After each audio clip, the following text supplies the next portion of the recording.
Saudari-saudara yang terkasih di dalam Tuhan Yesus, marilah kita berdoa.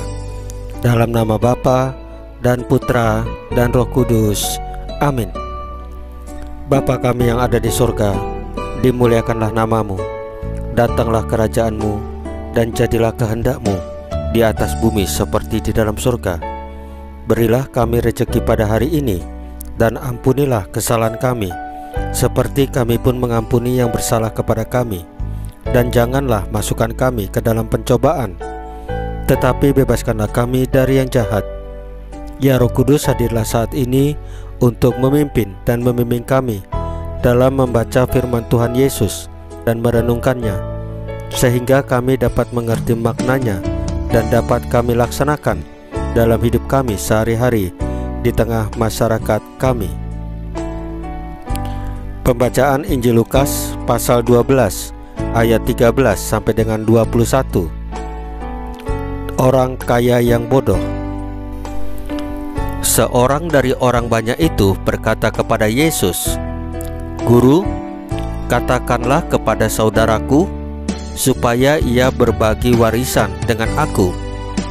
Tetapi Yesus berkata kepadanya, "Saudara, siapakah yang telah mengangkat aku menjadi hakim atau pengantara atas kamu?"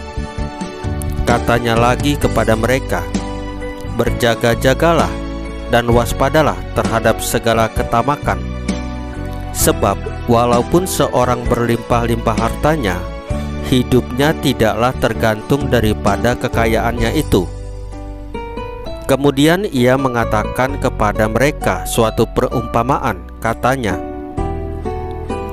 "Ada seorang kaya, tanahnya berlimpah-limpah hasilnya. Ia bertanya dalam hatinya, 'Apakah yang harus kuperbuat? Sebab aku tidak mempunyai tempat di mana aku dapat menyimpan hasil tanahku.' Lalu katanya, 'Inilah yang akan aku perbuat. Aku akan merombak lumbung-lumbungku, dan aku akan mendirikan yang lebih besar, dan aku akan menyimpan di dalamnya segala gandum dan barang-barangku.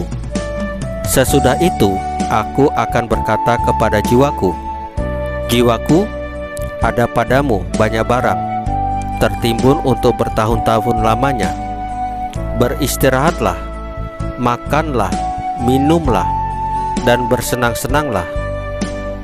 Tetapi firman Allah kepadanya, 'Hai engkau orang bodoh, pada malam ini juga jiwamu akan diambil daripadamu. Dan apa yang telah kau sediakan, untuk siapakah itu nanti?' Demikianlah jadinya dengan orang yang mengumpulkan harta bagi dirinya sendiri, jikalau ia tidak kaya di hadapan Allah." Demikianlah sabda Tuhan. Terpujilah Kristus. Saudari-saudara yang terkasih di dalam Tuhan Yesus, tidak ada salahnya menjadi orang kaya. Kekayaan dapat dihayati sebagai berkat dan nikmat dari Allah yang layak kita syukuri.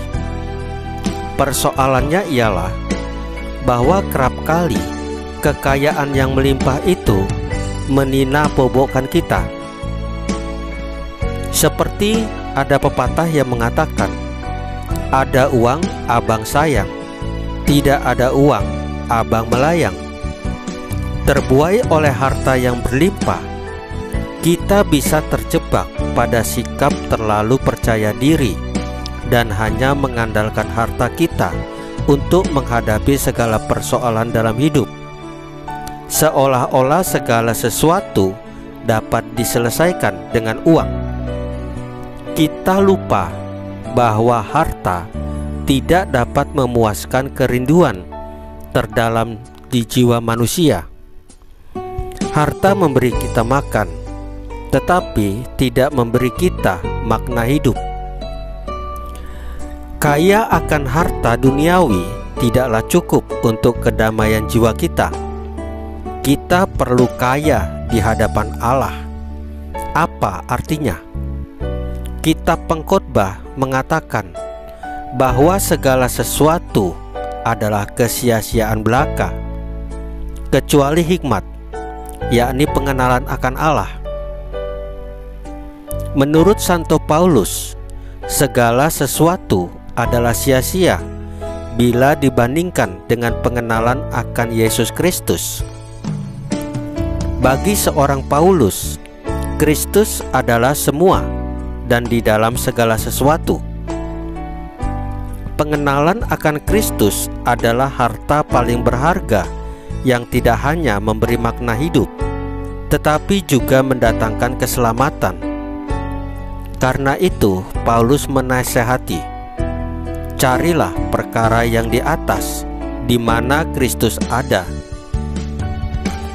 Harta kekayaan yang kita miliki adalah pemberian Tuhan, dan dengan apa yang kita miliki itu, kita bisa menghadirkan kasih dan kemurahan Allah. Saudari-saudara yang terkasih di dalam Tuhan Yesus, marilah kita berdoa.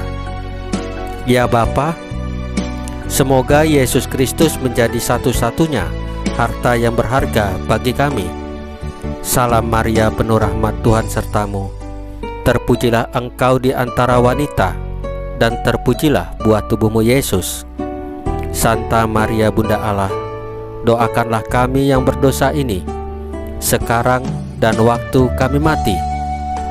Ya Tuhan Yesus, tambahkanlah iman kami hanya kepadamu saja, karena Engkau adalah Tuhan dan Juru Selamat kami satu-satunya, tidak ada yang lain. Dalam nama Bapa dan Putra dan Roh Kudus. Amin. Saudari-saudara yang terkasih di dalam Tuhan Yesus, bacaan firman dan renungan hari ini sudah selesai. Tuhan Yesus memberkati kita semua.